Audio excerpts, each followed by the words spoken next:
السلام عليكم. منورين الدنيا كلها.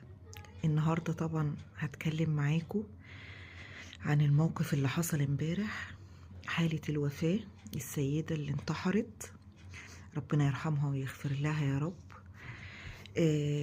انا مش هتكلم في اي حاجة حرام حلال جنة نار، لان دي حاجة بايد ربنا يرحمها ويغفر لها، ونأمل من الله ان شاء الله يكون ليها عذر عند ربنا ان شاء الله يتقبلها ويغفر لها.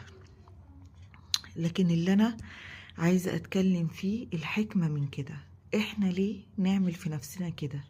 ليه نوصل في نفسنا لكده؟ ليه الانتحار؟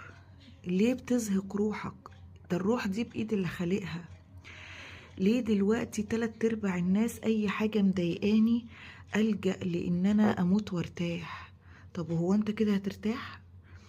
يعني انت اما تقابل ربنا بكبيرة من الكبائر انت كده هترتاح؟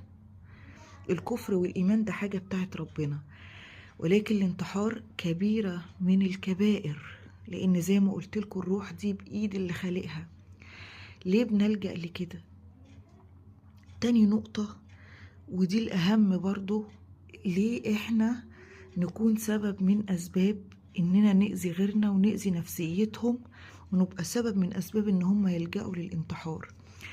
يعني وأنا بقرأ قصة امبارح عرفت إن في السبب مشاكل وخلافات مادية وأسرية وزوجية أيا كان. يعني ليه يا جماعة بنأذي بعض؟ ليه بنهين بعض؟ ليه بنعذب بعض؟ يعني احنا في دنيا، ليه ما نعيش بسلام؟ خاصة لو بينا أطفال. ليه حتى لو أنا انفصلت عنك أو انفصلت عنك بينا أولاد، ليه ما نعيش بالمعروف؟ ليه نأذي بعض نفسيا لدرجة سواء بالكلام سواء بالشهرة سواء بأيا كان، لدرجة اني انا اخليك تفكر ان انت تموت نفسك؟ قتل نفس نبقى سبب من الاسباب دي صعبة جدا.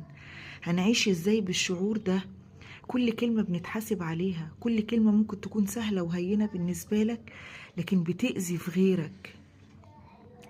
ما ينفعش يا جماعة نكون سبب من أسباب إن احنا نقتل بعض بالبطيء، أو نكون سبب من أسباب إن احنا نأذي بعض ونوصل شخص لأنه يخلص من روحه ويخلص من حياته.